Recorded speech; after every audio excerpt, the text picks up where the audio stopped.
is one final point to address before we move on to the next points that we will discuss in Islamic beliefs. The Imams of Ahlulbayt, peace be upon them, were frequently asked about free will and predestination. Do we have free will? Are we coerced? What is the stance of Ahlulbayt regarding this debate? In one hadith, the Imam alayhi salam says, La jabra wa la tafweed. There is no predestination and there is no absolute free will. Because at the times of the Imams, specifically Al-Imam Al-Baqir alayhi salam and Al-Imam Al-Sadiq alayhi salam, there were two primary belief systems, two primary groups. One group was called the Mujabirah. Mujabirah comes from the word Jabr. In Arabic, Jabr means predestination or determinism.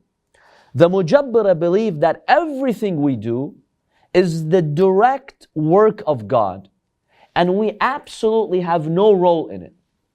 So every act you commit, whether it's a good deed or it's a bad deed, it's directly committed by God. You have no role in it. In other words, we're pretty much forced. We've been predestined, we have no role in that whatsoever. So the Imam alayhi salam outright rejects this, and we have many hadiths that demonstrate this is oppression, this is unjust. How could a wise, merciful God do something like that? He'll create you, then when you commit sins, really it wasn't you committing them, it was God committing them through you, and then He's going to punish you. What kind of wise, merciful being would do that? But there were many ignorant people who believed in this idea. So the Imam alayhi salam condemns this view. La jabra. In Islam, we don't have something called predestination. At the same time, Assalamu alaikum, you had another group of people who believed in absolute free will. God created us human beings. He gave us free will. This group is called the Mufaweza. It comes from the word tafweed, to completely delegate. That's the linguistic meaning. So the Mufaweza believe that God gave us free will and that's it. We decide everything. He does not intervene. He has nothing to do with us. So yes, He created us. He gave us the free will, but then we're on our own. God does not intervene, does not oversee us, does not do anything. He gave it to us and that's it. We're on our own. I'll give an example of how we can understand these two views. So the Imam alayhi salam condemns this as well. This means that God has no role, He's doing nothing. Whereas Allah subhanahu wa ta'ala is managing the universe and our lives every second. So you can't say that either. So the Imam alayhi salam said, La jabra wa la tafweed wa innama amrun bayna amrayn. It is a matter between two matters. In other words, don't go to one of the extremes. It's neither predestination, nor is it absolute free will. It's somewhere in the middle. How do we understand that middle part?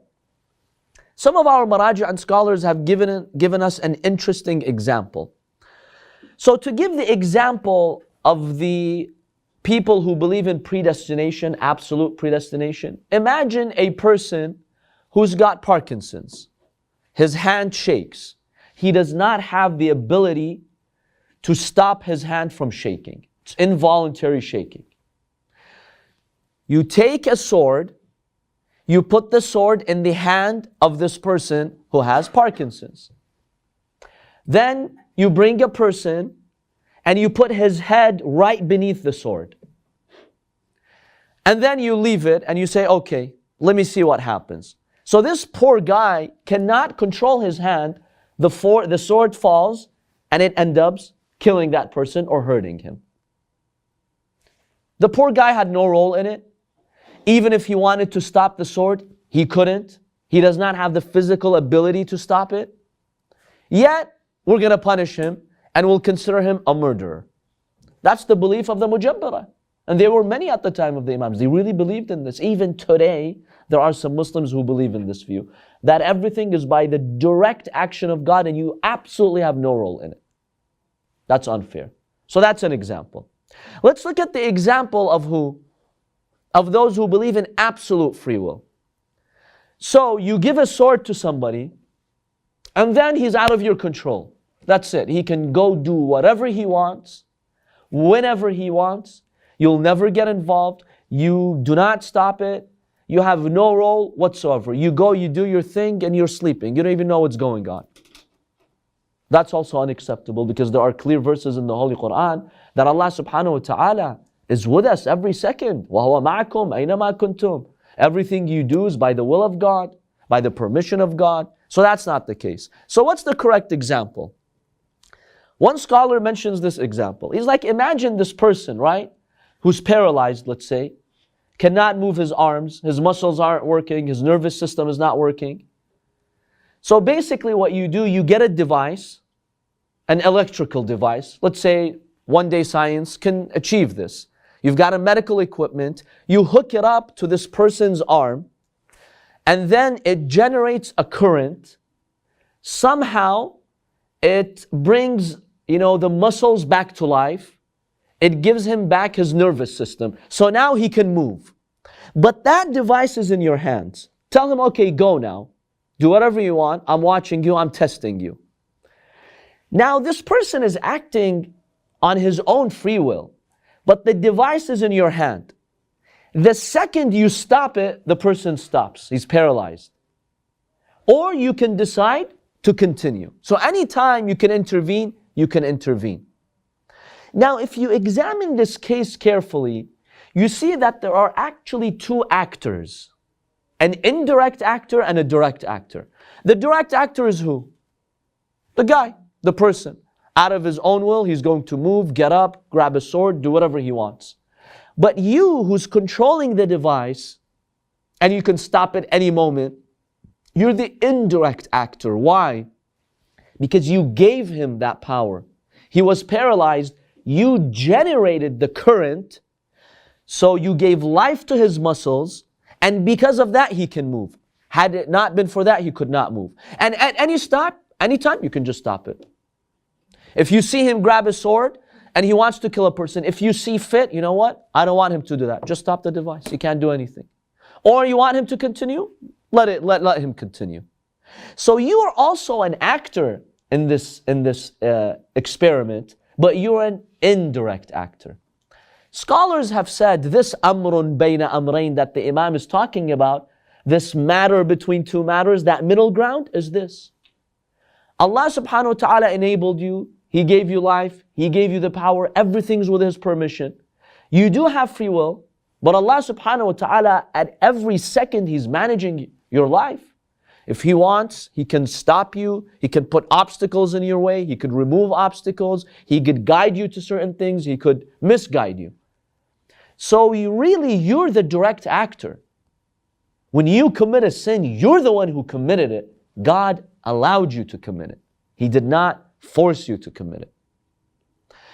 And this is how we respond to this verse, because there is a verse in the Holy Quran that if you want to interpret it based on your own opinion, it throws you off. The Quran says, وَمَا تَشَاءُونَ إِلَّا أَنْ يَشَاءَ اللَّهُ. You will not will anything except by the will of God. Well, these people who believe in predestination, they're like, look, that's a clear verse in the Quran. We essentially don't have any will. The Quran says, whatever you will, it's God's will. وَمَا تَشَاءُونَ. It's negating. You have no will except the will of God. Well, what's the meaning of this verse? Very clear as well. إِنَّ اللَّهَ بِمَشِيئَتِهِ خَلَقَ الْمَشِيئَةِ. God, out of His will, He gave you free will. So the free will that you have, where did it come from? From the will of God. So whenever you exercise your free will, it's by the permission of God and by the will of God. That's the meaning of the verse. It does not mean that everything you will, literally God willed it and you had no role in it. No. That will that you exercised, right? Well, where did it come from? Who's allowing you? Allah subhanahu wa ta'ala. So out of His will, He gave you free will. وَمَا تَشَاءُونَ إِلَّا أَنْ يَشَاءَ اللَّهُ. From His own will, He created free will for you. So we we reject that we human beings have been coerced into doing certain actions. Yes, Allah subhanahu wa ta'ala does intervene whenever He deems fit. Sometimes Allah subhanahu wa ta'ala will change certain situations. Sometimes He'll stop certain individuals. Sometimes He will let them achieve what they want, based on the factors that Allah sees and based on His wisdom. So this is the path of Ahlul Bayt, peace be upon them. Any questions about this? What do you think? What makes sense to you? When you look at the human body, there is no way that a human, no matter how much science you know, that you can stop certain activities within your body that are natural. You cannot stop the kidneys from forming urine. You cannot stop the heart from beating. You can't.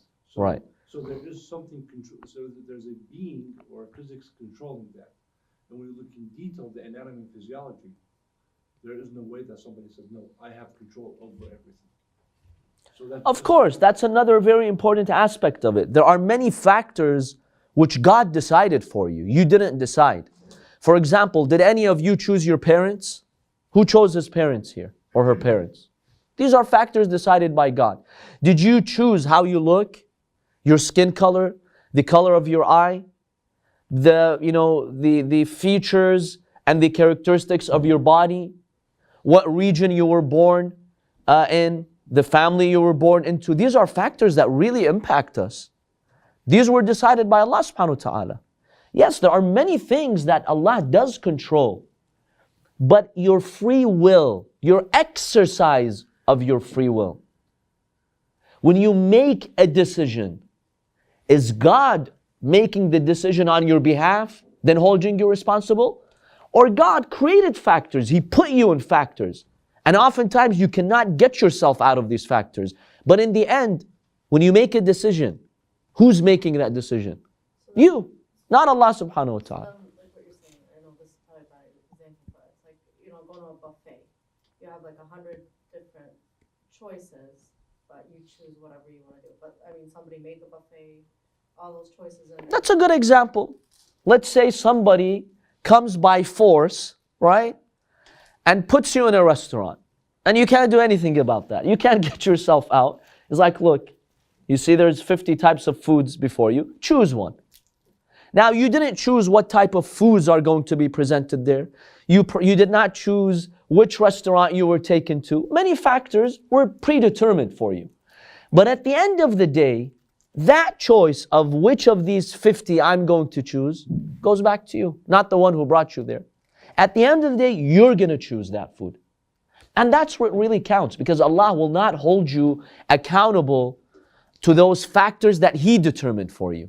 Allah subhanahu wa ta'ala will not hold you responsible. Why did you have these parents? Why were you born into this family? Why was your body this way? Why was your face looking this way? Allah does not look at these factors. Allah looks at your choice. There's right and there's bad. What did you choose? That's what He's concerned about. These other factors that He assigned for you, He is not going to hold you accountable to. So that's the path of Ahlul Bayt. Now I know some of you might think, well, this is a no-brainer, it's so obvious. Brothers and sisters, a lot of people in history and many Muslim schools of thought, they don't believe in this. You either had the Mufaweza, God has absolutely no role, nothing, or you had those Mujabirah who believe in predestination. In fact, the Ash'ari school of theology, which is the most significant school of theology amongst other schools, it's not a strictly determinist school of thought, but there are many, many aspects of predestination in there. And you see it from their words, from their ideas, from their ideologies, from their arguments, that a lot of times many of their scholars believe, no, you human beings, you really didn't have a role in what you decided. So this is the ni'mah that Allah subhanahu wa ta'ala has given us in the path of Ahlul Bayt, that they've opened the eyes of their followers to the justice of Allah subhanahu wa ta'ala. And hence, in the Shia school of thought, justice is one of the pillars of faith. In other schools of thought, you really don't see this as a pillar of faith, because there is no, strong belief that God is just and He abides by justice. Yes. Would you consider us getting tested harder than ones who do not believe in those concepts as a result of us knowing the facts? Knowing that, you mean knowing that we have free will, that will make the test harder, or just knowing the truths? The truth. Absolutely. When Allah subhanahu wa ta'ala gives you the truth is the most valuable thing in the universe.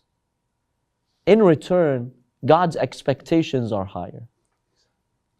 That's why a man came to Imam Ali ibn Abi Talib alayhi salam. He told him, I have embraced your path. This is not to discourage us. He told him, I have embraced your path. The Imam alayhi salam told him, get ready for bala. Brace yourself.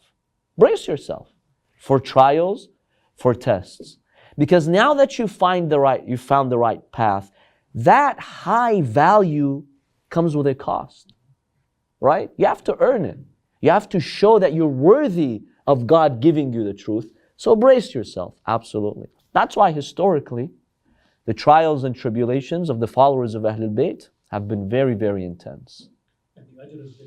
And the ajr is something only God can count, only God can know. The ajr, there's a hadith that says from Imam Sadiq alayhi salam, he talks about the end of times, not only the end of times, but the occultation, the ghaibah of our 12th Imam ajjalallahu ta'ala farajah. Because now when you don't have direct access to a living Imam, the test is just harder.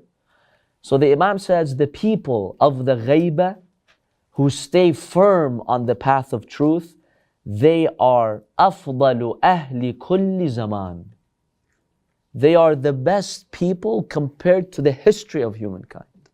The one who dies in ghaibah as a believer.